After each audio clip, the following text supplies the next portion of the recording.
कलयुग में दिन प्रतिदिन बहिर्मुखता बढ़ती जा रही है। बहिर्मुखता किस प्रकार आती है? 4 वस्तुओं से: अन्याश्रय, असमर्पित, असदालाप और दुस्संग। ये 4 वस्तुएं जब जीव में आती है तब जीव प्रभु से बहिर्मुख हो जाता है। क्योंकि आज लोगों को किसी वस्तु का पूरा ज्ञान नहीं है और अपने आप को ज्ञानी समझ लेते हैं।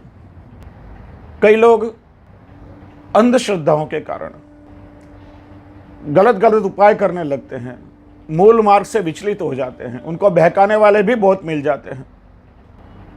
बहुत से लोग जड़वादी होते हैं जो सच्चाई समझने के लिए कतई तैयार नहीं होते। कलयुग में दुस्संग के माध्यम भी अनेक हैं। तो सत्संग क्या करता है? अज्ञान को ज्ञान से भर देता है, वहम को विज्ञान से भर देता है, अंधश्रद्धा को श्रद्धावान बना देता है, जड़ता को चेतना से सभर कर देता है और कुछ संस्कारों को सच्चरित्र से भर देता है। इसीलिए कहा गया है कि जो सज्जन हैं, महानुभाव हैं, उनका संग क्या नहीं कर सकता। महानुभाव संगस्य कस्य उन्नति कारक रत्यांबो जाह्नवी संगात त्रिदशैरपि वंद्यते। महानुभावों का संग कौन सा कार्य सिद्ध नहीं कर सकता? जो गटर का मैला पानी होता है, गलती से उसका स्पर्श तक हो जाए तो हमें स्नान करता पड़ता है।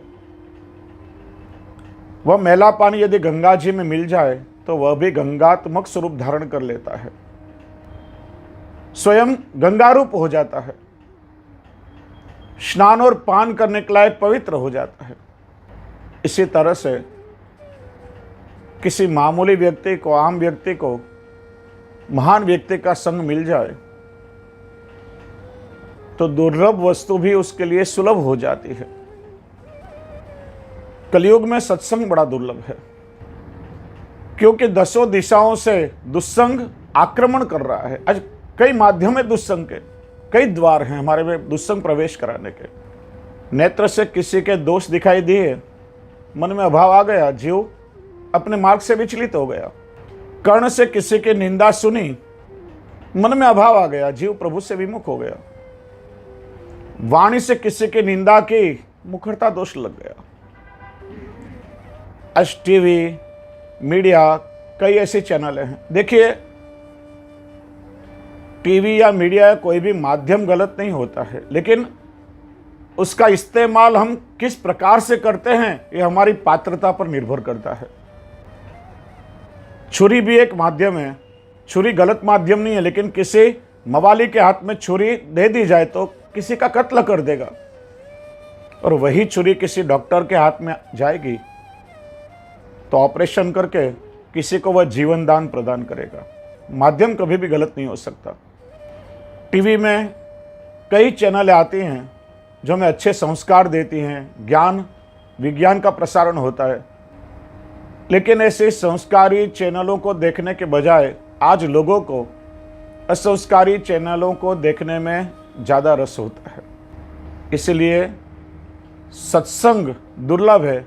सत्संग करने के लिए जीवन में परिश्रम करना पड़ता है। अच्छाइयाँ प्राप्त करने के लिए जीवन में परिश्रम करना पड़ता है, और बुराइयाँ बड़ी आसानी से हमें प्राप्त हो जाती हैं। कोई भी बुरे तत्व प्राप्त करने के लिए परिश्रम नहीं करना पड़ता।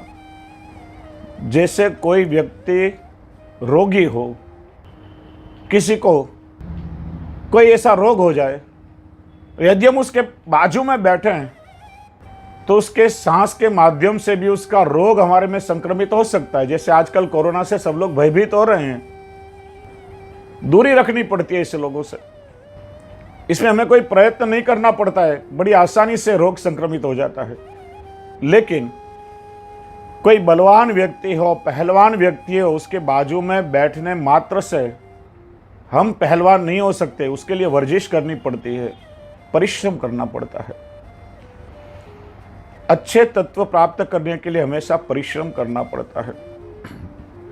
ऐसा नहीं है कि कलयुग में ही दुस्संग प्राप्त होता है। सतयुग जैसे युगों में भी दुस्संग लगने की संभावना रहती थी। मानधाता राजा थे, उनके समय में सौभरी ऋषि हुए, बड़े तपस्वी थे, तेजस्वी थे, नदी में स्नान कर रहे थे, मछलियों की जल क्रीड़ा देखी, देखिए दृष्टि से दुस्संग लग गया, संसार में पड़ने का मन हुआ। राजा से आकर के कहा कि मुझे तुम्हारी 50 कन्याओं के साथ ब्याह करना है। राजा घबरा गया, ऋषि एक हैं, मेरी 50 कन्याओं के साथ कैसे विवाह कर सकते हैं। ऋषि ने अपनी मंत्र शक्ति से अपने जैसे ही 50 स्वरूप धारण किए और राजा की 50 कन्याओं के साथ विवाह किया। लेकिन सतयुग था, भगवत कृपा से पुनः ज्ञान प्राप्त हुआ कि संसार में पढ़ करके मेरा सारा नित्य नियम भगवत धर्म छूट गया है, पुनः भगवत प्राप्ति के मार्ग पर प्रवृत्त हो गए। तब आज तो कलयुग चल रहा है, भगवत प्राप्ति के साधन नहींवत हैं और दुस्संग चारों ओर से घेर रहा है। इसलिए ज्यादा से ज्यादा सत्संग के लिए हमें प्रयत्नशील रहना चाहिए। जिस क्षण में सत्संग प्राप्त हो जाए, मन हमारे भाग्य खुल गए। गोस्वामी जी ने मानस में कहा है सत्संग की दुर्लभता के लिए, एक घड़ी आधी की पुनियाद, तुलसी संगत साधु की कटे कोटि अपराध। आधी की आधिया ने पाव घड़ी भी यदि सत्संग में प्राप्त हो जाए तो जीवन में किए हुए करोड़ों दुष्कृत्य दूर हो जाते हैं। भागवत जी में इससे अधिक कहा गया, क्षणार्धे नापि तुलये न स्वर्गम न पुनर्भवम, भगवत संगी संगस्य मर्त्यानाम की मुताशिष।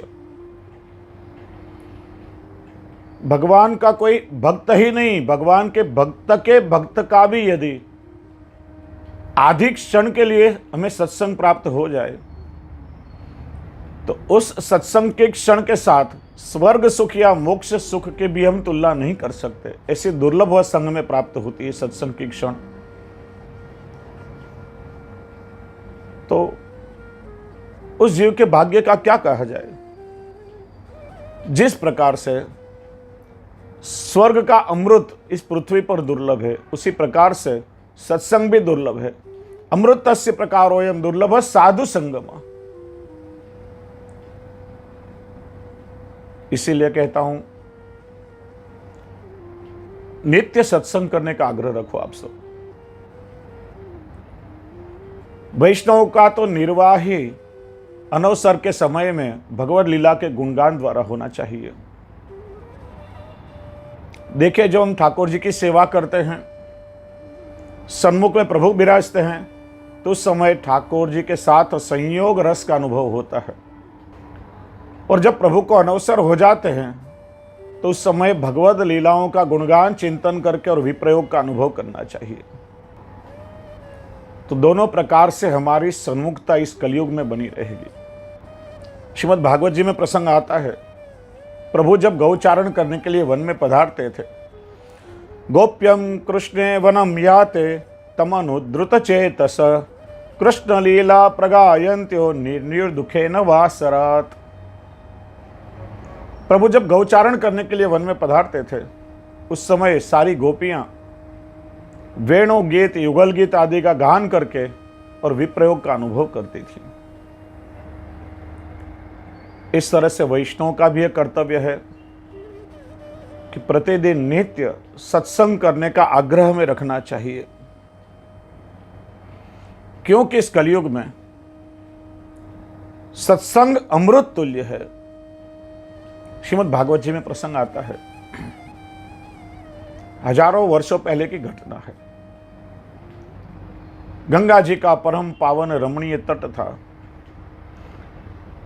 भारत का ऋषि मुनि संत समाज एक देवीय प्रसंग को प्राप्त करने के लिए वहां एकत्र हुआ था।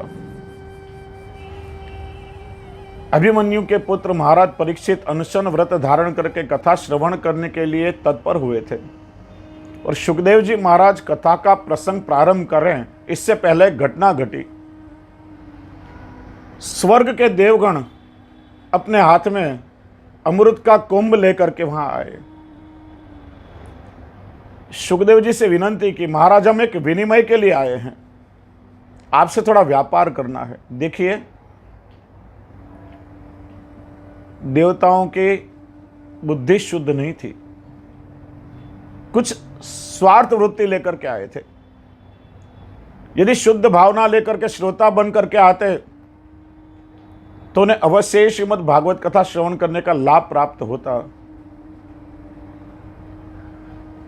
लेकिन यह इनका हेतु उत्तम नहीं था। सुखदेव जी से विनंती की कि 7 दिनों के पश्चात तक्षक नाग के दंश से परीक्षित की मृत्यु होगी और हमारे पास यह स्वर्ग का अमृत है, इस अमृत का पान आप परीक्षित को कराइए, अमर हो जाएगा, उसे मृत्यु नहीं आएगी। और एक इंसान को इससे अधिक और क्या चाहिए। लेकिन इसके बदले में, देखो यहां बदले की भावना, इसके बदले में आप कथा का श्रवण हमें कराइए। सुखदेव जी महाराज को अच्छा नहीं लगा। देवों को अनधिकारी जान के और उन्हें कथा का श्रवण सुखदेव जी ने नहीं कराया है। इसीलिए कहा गया, स्वर्ग के देवों को यह भगवत कथा दुर्लभ है।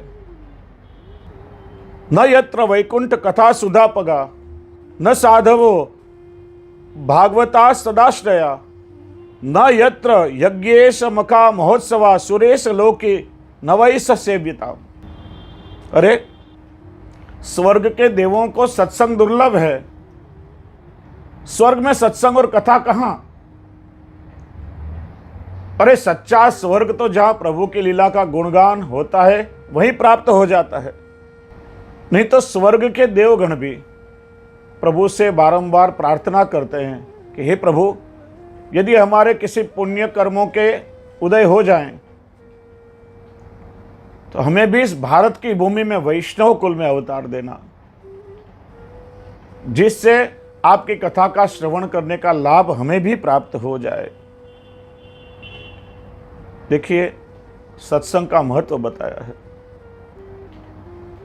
सुखदेव जी ने कहा, क्व सुधा क्व कथा लोके क्व काचक क्व मणिर्महान। ये जो देव हैं उनको कांच के टुकड़े और हीरे के बीच का फर्क भी नहीं पता है, नहीं तो ऐसी विनंती कभी नहीं करते। यानी सत्संग स्वर्ग के अमृत से भी अधिक दुर्लभ है। सुखदेव जी ने परीक्षित की परीक्षा करने के लिए पूछा, राजन तुम्हारे सामने 2 प्रकार के अमृत है, स्वर्गामृत और कथामृत, तुम्हें कौन से अमृत का पान करना है? यदि कोई लौकिक बुद्धि वाला जीव होता तो अवश्य कहता कि महाराज मुझे स्वर्ग का अमृत पिला दीजिए, मैं अमर हो जाऊं, कथा तो मैं कभी भी श्रवण कर लूंगा। लेकिन परीक्षित धीर गंभीर पुरुष थे। उन्होंने सुखदेव जी से ही विनंती की, महाराज आप ही कृपा करके बताइए कि दोनों अमृतों का पान करने से क्या लाभ की प्राप्ति होगी। तब सुखदेव जी महाराज ने परीक्षित को समझाया, देखो राजन, स्वर्ग का अमृत केवल तुम्हारे शरीर को अमर बना देगा, लेकिन इससे कोई आध्यात्मिक लाभ की प्राप्ति नहीं होगी। तुम्हारे स्वभाव में, गुणों में, प्रकृति में कोई बदलाव नहीं आएगा। इंद्र जैसे देव जिन्होंने अमृत का पान किया है, अमृत का पान करने के पश्चात भी काम, क्रोध, लोभ, अहंकार जैसे दुर्गुण उन्हें भी सताते हैं। भगवान ने राहु का शिरच्छेद किया, लेकिन राहु मरा नहीं, क्योंकि उसने पहले ही अमृत का पान कर लिया था। लेकिन अमृत का पान करने के बाद भी उसके अंदर रहा हुआ असुरत्व तो ज्यों का त्यों ही रहा ना। इसलिए स्वर्ग के अमृत का पान करने से जीव के स्वभावगत दोषों में कोई परिवर्तन नहीं आता है। लेकिन राजन, इस सत्संग की कथा की तो बात ही कुछ अलग है।